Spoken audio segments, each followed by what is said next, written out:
Müasir dövrdə hər gün bir şey öyrən şüarı motivasiya kimi təqdim edilsə də, bu yanaşmanın mənfi tərəfləri də az deyil. İnsanlar sanki daim yenilənməli, inkişaf etməli və geridə qalmamalıdır. Bu isə zamanla psixoloji təzyiqə, özünü dəyərsiz hiss etməyə və hətta tükənmişlik sindromuna səbəb ola bilər. 1.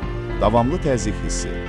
Öyrənməyə məcbur olmaq, insanın istirahət və sakitlik ehtiyacını görməməzliyə vurur. Beyin də bədən kimi dincəlməyə ehtiyac duyur. Dayanmadan öyrənmək isə bu ehtiyacı arxa plana atır.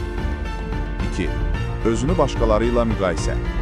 Sosial mediada hər kəsin yeni bacarıqlar öyrəndiyini görmək, insanı özünü kifayət qədər yaxşı hiss etməməyə sürükləyir. Bu isə özgüvən itkisinə və motivasiya azalmasına səbəb ola bilər. 3. Keyfiyyətsiz öyrənmə. Məcburiyyət hissi ilə edilən öyrənmə dərin və mənalı olmur. İnsan sadəcə öyrəndim demək üçün məlumat toplayır. Lakin bu biliklər həyatına real təsir göstərmir. 4. Həyatın digər sahələrinin unudulması. Öyrənməyə fokuslanmaq, ailə, dostlar, hobbilər və şəxsi zaman kimi vacib sahələrin ikinci plana keçməsinə səbəb ola bilər. Bu isə balanssız həyat tərsi yaradır. Hər gün bir şeyi öyrənməkdənsə, öyrəndiyin bir şeyi həyatına tətbiq etməyə çalışmaq daha mənalı və faydalıdır.